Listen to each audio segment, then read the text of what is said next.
momentos em que tudo o que precisamos é de um cuidado especial. Mulher que é mulher sabe o que quer. Cuida-se no lugar certo. Aqui cada detalhe é pensando para realçar a sua beleza, com carinho, delicadeza e profissionalismo. Aqui você relaxa, renova-se e redescobre a sua melhor versão. Com produtos de alta qualidade e aquele toque especial que só o Rai Beauty sabe dar. Porque ser bela não é exagero, é um cuidado e amor próprio. Rai Beauty, onde nasce a sua melhor versão.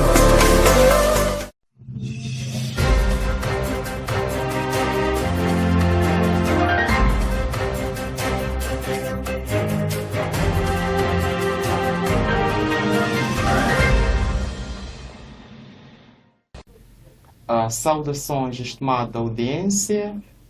Boa noite a todos. Cá fala-vos concretamente Dinis Bond, este que é o meu nome. E para a edição deste programa temos um convidado especial para falar-nos a bordo o papel da educação na consolidação da identidade nacional pós-independência. Este convidado que é um historiador. Deste modo, o nosso convidado apresentar-se-á devidamente. Estimado, tenha bondade. Boa noite a todos. Américo Tomás de TV é meu nome. Historiador de profissão, historiador de profissão e documentalista. Assim que é. Muito bem, estimado Américo. Concretamente, temos o tema, o papel da educação na consolidação da identidade pós-independência. Tema este bastante importante para compreender-se como realmente a educação foi antigamente e como ela é vista numa vertente atual. Muito bem, na sua ótica, como era vista a educação logo pós-independência? Antes de ir diretamente à questão, deixa-me fazer uma breve recapitulação, porque seria meio inadequado ir diretamente à questão sem ter que trazer aqui aqueles que são os antecedentes, né? Para podermos compreender melhor como é que era a educação na época colonial e depois trazermos essa vertente que é após a independência, como é que foi implementada a educação. Na época colonial, ou na época em que vigorava o colonialismo, a educação ela era dividida em dois ramos, se não estou equivocado, em dois ramos, ou dois tipos. Certo. Primeira, tinha a educação oficial, que era a educação destinada para filhos dos colonos e assimilados, aqueles que tivessem um tom de pele meio aclareado, como se possa assim dizer. Então, o ensino oficial era destinado a eles. Então, para os negros, neste caso os africanos, tinham o ensino rudimentar. O ensino rudimentar que era basicamente, como posso dizer, basicamente ensino para bem servir. Vou explicar isso mais adiante. Indo diretamente à questão, como é visto a educação após a independência. Para ir diretamente à questão, eu diria que logo após a independência, né, que foi em 1975, a educação foi concebida como um instrumento estratégico para transformação social, política e cultural. Isto é, a educação deixa de ser aquilo que é um privilégio limitado apenas para as elites coloniais, passa a ser visto como um direito fundamental para a transformação para o homem novo. O homem novo é o homem que queria ser alcançado, ou o homem que seria reestruturado após a independência, depois de ter deixado aquelas todas facetas, área de discriminação que vigorava na época. Então, quando se introduz a educação, após a independência, quando se introduz a educação, o governo, neste caso, o governo formado, queria trazer uma nova abordagem, queria incutir no homem que outrora era escravizado novos ideais, se libertar daquelas amarras coloniais. Então, o que acontece? Por que eu digo queriam entregar ao homem novo ferramentas? Façanhas. Sim, que possibilitassem, como eu diria, trazer novas ideias para aquele que anteriormente era visto como um escravo. Então, o homem novo, nesse sentido, seria dotar-lhes de conhecimento, capacidades suficientes para poder se enquadrar na nova máquina administrativa que estava a ser montada na época. Então, por que eu digo homem novo? Porque nos dois ensinos que eu havia citado anteriormente, que é ensino oficial e ensino rudimentar, no ensino rudimentar, o homem, neste caso o africano, a educação não era meio limitada para ele. Por quê? Porque tinham níveis que ele automaticamente não podia alcançar. Diferente, o ensino oficial tinha um nível dado para eles e o ensino rudimentar tinha um nível que só era para os negros. Em que realmente consistia este ensino rudimentar? O ensino rudimentar, em que consistia? Como eu disse, que era para bem servir. Como é que poderia ser para bem servir? O negro automaticamente tinha que ter, ou tinha que saber essas 3 coisas, 3 se não 4, se não estou equivocado. Primeiro, ele tinha que saber ler. Pois. Segundo, tinha que saber escrever e tinha que saber contar. Então, quando nós colocamos num homem que ele tem que saber ler, escrever e contar, apenas limitado o homem negro, nesse caso, para esses 3 níveis, ou que ele tinha que saber essas 3 coisas, automaticamente nós conseguimos criar uma ideia de como é que era esse homem. Se ele é educado para saber ler, contar e escrever, automaticamente ele tinha que servir a educação era para servir aos interesses coloniais, isto é, da potência colonizadora. Ele tinha que, se fosse para o campo, ele tinha que colher o dado, já não era necessário o colono estar no campo a orientar. Ele tinha a capacidade de, o mesmo serviço que o colono fazia, ele ir para lá fazer, apenas ia com o relatório para a mão do colono, isto é. Então, o homem, neste caso, era capaz também de exercer essa função. Era capaz de exercer essa função. Por que eu digo que era capaz de exercer essa função? Era capaz de exercer essa função porque no continente africano, se formos a dizer no âmbito da colonização, né, se possa assim dizer, existiu 3 tipos de administração. Primeiro, temos administração direta, temos administração indireta, depois temos administração mista. A administração mista é a junção dessas duas, que é direta e indireta. Para ser mais específico, a administração direta seria aquela em que a autoridade ou a potência colonizadora vai até a sua colônia, sendo já tinha se formado uma máquina administrativa local deles. Na administração direta, o colonizador ia para lá, destruía ou desfazia aquela máquina administrativa local feita e implementava sua e subordinava seus membros que faziam parte do seu governo para poderem administrar, ou neste caso, se fossem para uma zona e lá tivesse chefe local, secretário do bairro, chefe do posto, na administração direta eles quando chegavam desfaziam aquela toda a administração, e se subordinavam entre eles para poderem ocupar, neste caso numa área em que já tinha se feito uma administração local. Pois. Então, para a administração indireta, que neste caso, para o nosso caso em Moçambique foi montada uma administração indireta. Por que eu digo uma administração indireta? Em Moçambique foi montada uma administração indireta porque quando os colonos chegaram cá em Moçambique, quando primeiro houve aquela resistência que, sim, Pois. primeiro eles, depois de ter se efetuado essa resistência e eles terem a capacidade de ter que formar sua máquina administrativa, eles não destruíram totalmente as máquinas administrativas locais existentes. O que é que eles fizeram?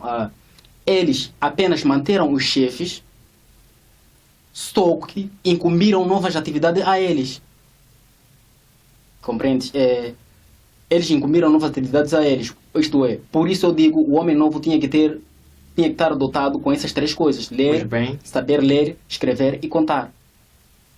Bom, e durante o período colonial, como havia dito, foi marcado por certas limitações a nível do ensino cá em nosso país. Então, o que é que acontece?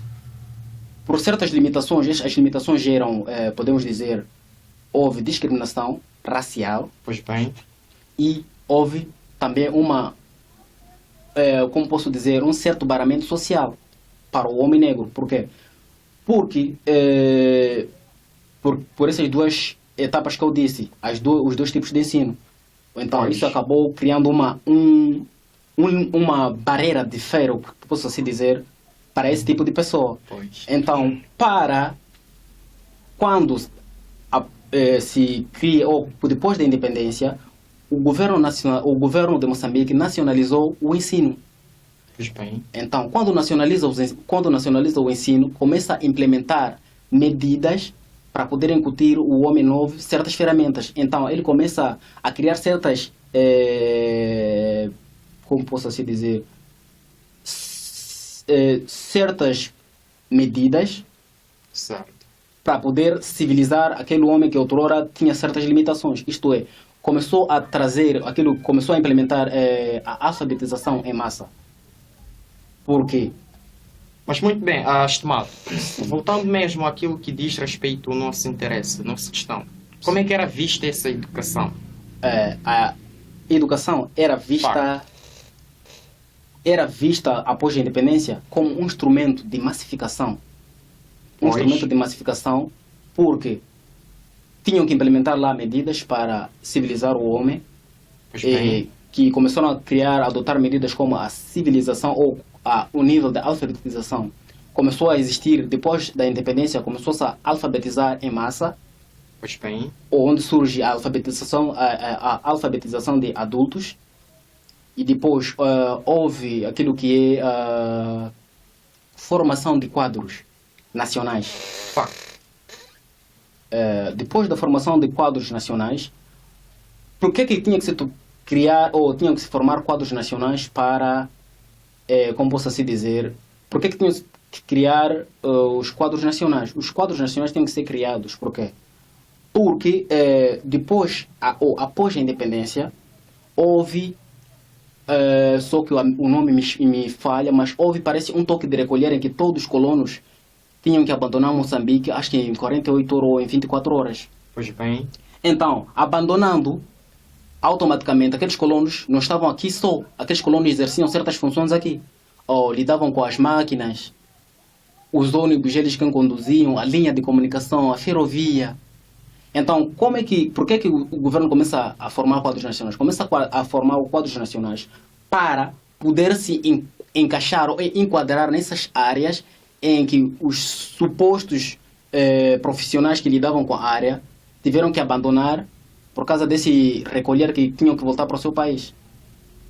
Pois bem, muito bem, na sua cogitação, estimado convidado, será que o currículo escolar atual ainda reflete os ideais de 1995 ou já está completamente desconectado a estes?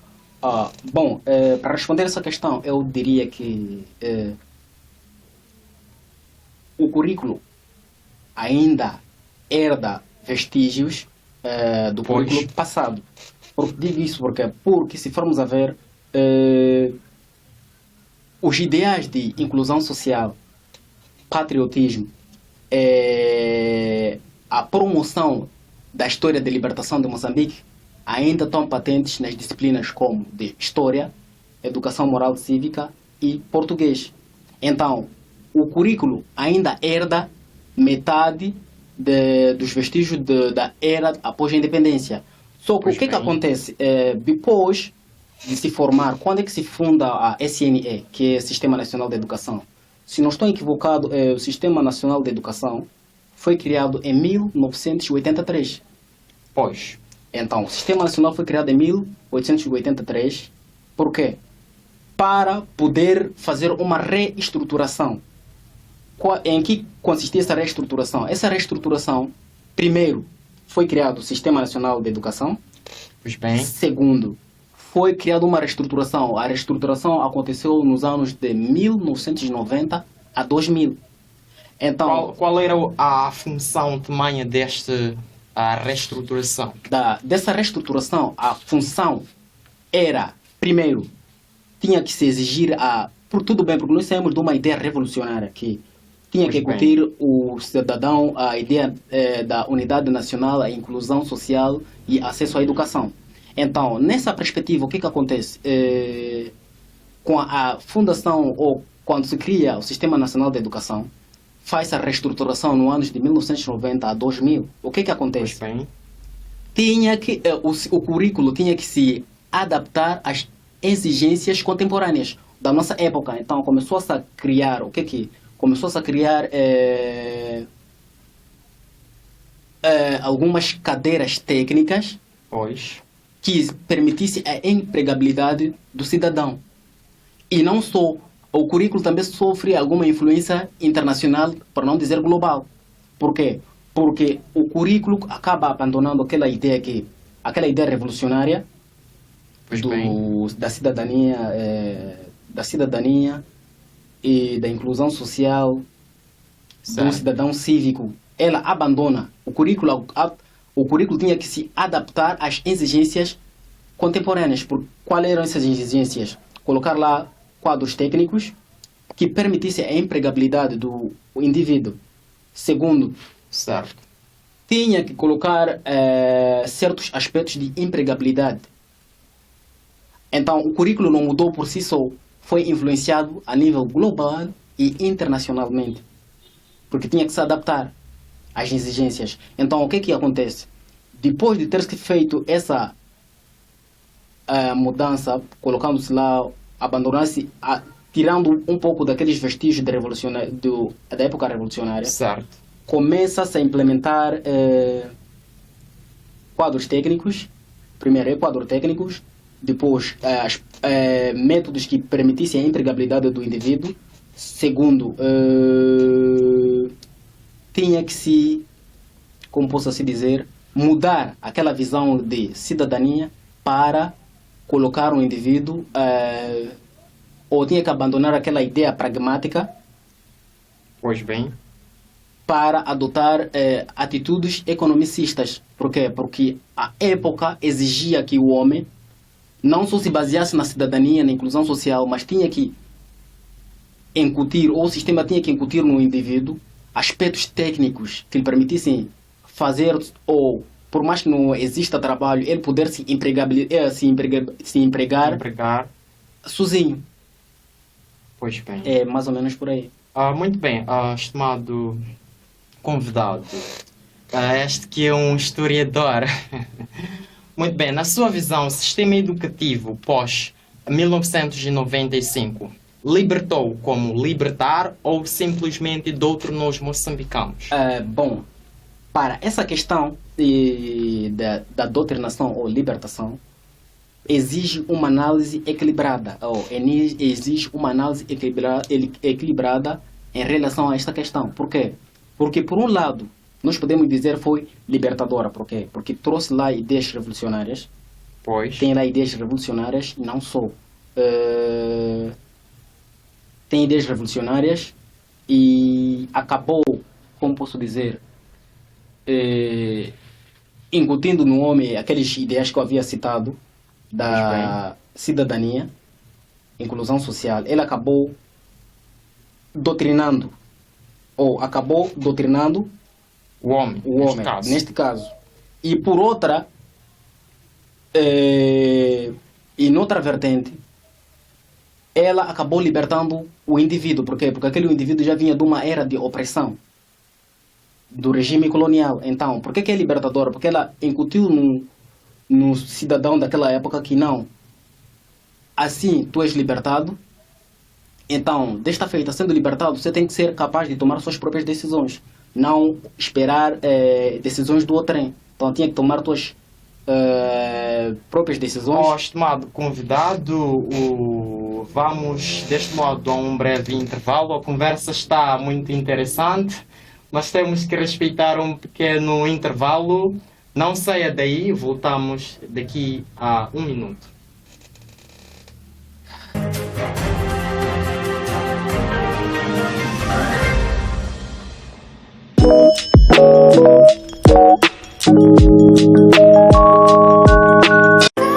Há momentos em que tudo o que precisamos é de um cuidado especial. Mulher que é mulher sabe o que quer. Cuida-se no lugar certo. Aqui cada detalhe é pensando para realçar a sua beleza, com carinho, delicadeza e profissionalismo. Aqui você relaxa, renova-se e redescobre a sua melhor versão. Com produtos de alta qualidade e aquele toque especial que só o Rai Beauty sabe dar. Porque ser bela não é exagero, é um cuidado e amor próprio. Rai Beauty, onde nasce a sua melhor versão.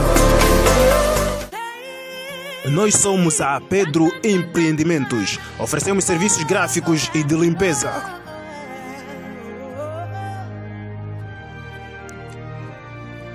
Estampamos camisetes, bonés, bordamos e muito mais. Contacte-nos pelo número 8417-64066 ou pelo 87-620-4894. Estamos na Avenida Julius Nyerere, cidade de Quelimane. É Pedro Empreendimentos, Sociedade Unipessoal Limitada. Esperamos por ti.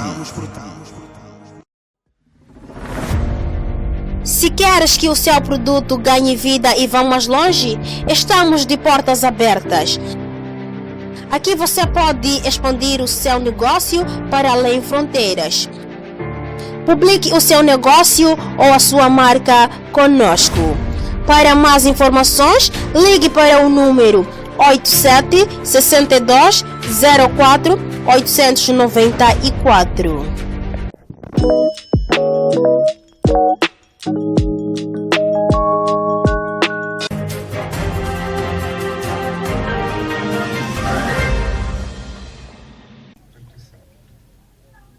Muito bem, voltando-se do intervalo, os queridos telespectadores da NTV, a nossa TV, a sua TV em particular, voltamos deste modo neste debate que concretamente temos a presença de um historiador, este que é o Américo, certo? Sim. Muito bem, que concretamente está a falar ou simplesmente exaurir a bordo o papel da educação na consolidação da identidade nacional pós-independência. Muito bem, estimado Américo, eu perguntava o seguinte: na sua visão, o sistema educativo pós-1995 libertou como libertar ou simplesmente doutrinou os moçambicanos? Indo diretamente à questão, eu diria que precisamos ter uma visão equilibrada em relação a essa questão. Por quê? Porque, por um lado, temos o aspecto da libertação. Porque Pois bem. após a independência de 1975, o sistema introduzido acabou criando ou transformando o cidadão, isso é, criando diminuindo aquilo que era a desigualdade herdada pelo colonialismo, e não só alfabetizou em massa o cidadão da época, e não só permitiu o acesso à educação que outrora era restringido pelo regime colonial. Pois bem. Então, olhando para essa toda vertente, podemos dizer que teve um papel claramente libertador, mas também tem uma outra visão, que é, por outro lado, podemos dizer que ela acabou doutrinando o cidadão. Porque como é que ele acabou doutrinando o cidadão? É que ela acabou servindo não só ou ela acabou servindo aquilo que eram os ideais do regime da época. Isto é, o conteúdo atual acabou sendo influenciado pelo o partido, nesse caso, que estava em vigor. Porque vamos lá ver, após a independência não existia multipartidarismo. A priori, a princípio, não existia o multipartidarismo. Após a independência vigorava o regime do Partido Único, que isto é, que era a Frente de Libertação, que era tida como o único movimento, Pois bem, o único movimento que fazia, que estava na frente do governo, nesse caso. Então, ela acabou influenciando, primeiro, os conteúdos, pois bem, neste caso, que se eram lecionados nas escolas. Por quê? Porque acabou promovendo aquela história de libertação nacional, primeiro. Segundo, é que ela acabou influenciando os conteúdos. Em que sentido? É que ela incutiu no cidadão a ideia de herói. E não só, o currículo naquela época começou a seguir o projeto, neste caso, do movimento que estava no, como posso dizer, que estava no poder na época. Então, acabou influenciando. Então, podemos dizer, essa toda análise da doutrinação e da libertação, podemos dizer que ocorreu em simultâneo. Houve doutrinação e houve libertação em simultâneo. Mas devemos ter muito cuidado quando abordamos esses dois assuntos. Por quê? Porque isso tem que ser feito, ou essa abordagem tem que ser feita na base do contexto da época. Deve-se olhar o contexto histórico em que se aborda isso. Então, é essa análise que eu tinha que colocar para poder equilibrar bem o corpo. Então, na sua ótica, há conteúdos que estão concretamente enraizados, que concretamente foram levados ao presente. Sim. A ideia de libertação nacional. A ideia de libertação nacional, nos livros de história você encontra. E se formos a ver, porque é que meu docente em alguma vez disse que história, ou a disciplina de história, é o que sustenta um país. Pois bem. Sustenta um país por quê? Porque ela acaba incutindo no cidadão a ideia de que temos um certo libertador e nós vivíamos numa época em que as coisas funcionavam assim, assim, assim, mas quando veio alguém, acabou nos tirando disso, nos colocando numa outra situação. Então, eles, em algum momento, isso acaba influenciando nos conteúdos que são lecionados já mesmo atualmente nos currículos atuais. Temos lá a ideia da libertação de Moçambique e foram incutidas algumas ideias que estão enraizadas no currículo. Muito bem. Posso assim dizer? Concretamente naquilo que diz respeito ao elemento fundamental de uma cultura, a língua. Na sua ótica, na sua perspectiva, será que a escola moçambicana atual valoriza as línguas locais ou simplesmente continua a tê-las ou a tratá-las como entrave ao sucesso dos alunos? Não. Eu diria que, primeiro, todo aquele que é cidadão ou todo aquele que nasce numa dada sociedade, automaticamente acaba falando a língua ou a sua língua materna. Pois bem. Então, nós temos em história, nós temos aquilo que nós chamamos de saberes locais. Então, os saberes locais, em algum momento, eles não vêm, como posso dizer, eles não estão traduzidos na língua oficial nossa, portuguesa. Então, como é que um indivíduo que, por exemplo, saiu do campo, vamos colocar nessa vertente, um indivíduo que saiu do campo e você, como o profissional da educação, tens uma meta, que é levar o aluno até a percepção de uma dada matéria. Pois bem. E ele vem do campo. Então, automaticamente, tu, como o profissional de educação, tens que estar dotado também da língua, ou se não falar totalmente, tem que ter noção mínima de algumas bases, bases, certo, para poder levar ao aluno a se comparar com o nível dos outros que vivem na cidade. Isto é, se for já lecionar um dado tema, depois tens que tentar traduzir na língua local para o aluno poder entender. Mas temos aí algumas organizações como a Unesco. A Unesco diz que todo aquele conhecimento que não for usado a língua materna, automaticamente acaba, ou melhor, ela valoriza, a Unesco valoriza a língua materna no ensino. Pois a língua é um elemento bastante imprescindível, aquilo que diz respeito à cultura de um país. Mas tenta só responder à questão que lhe foi colocada. A pergunta é, a escola moçambicana atual, a nossa atual, valoriza as línguas? Sim. Esta é a questão. A escola moçambicana valoriza as línguas, só que ela passa por uma reestruturação para poder se adequar ao contexto atual que lidamos com ele. Em que realmente consistiria esta reestruturação? Assim que é? Temos, por exemplo, saberes locais, que eu havia dito.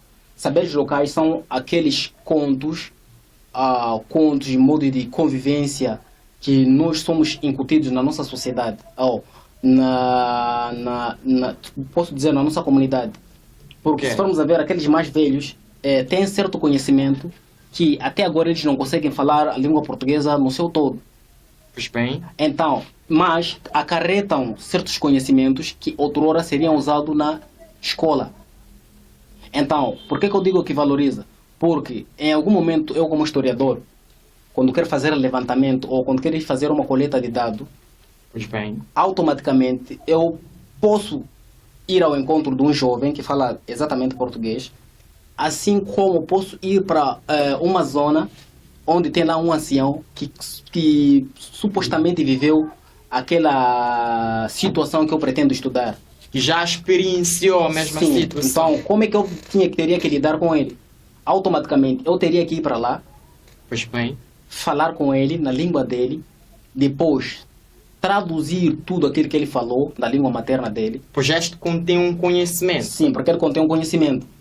Traduzir tudo o que ele falou na língua dele, tirar o essencial para a minha pesquisa. Então, neste caso, em algum momento, nosso currículo obedece isso. Tem lá certos aspectos, tem lá certos dizeres que estão relacionados à cultura, que foram levados desse vovô que está lá na comunidade, desse ancião, traduzido para a língua portuguesa para poder enriquecer aquilo que é o nosso currículo. Por isso que eu digo que a escola atual valoriza a língua local.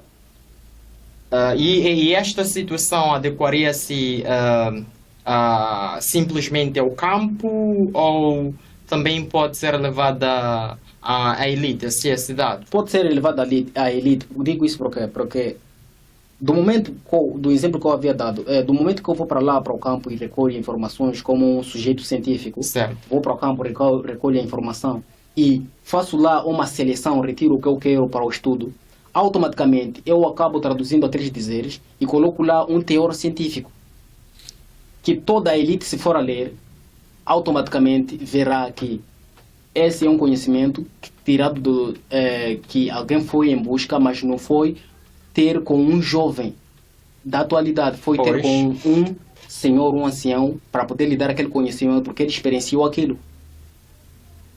Por exemplo, nós temos certas obras.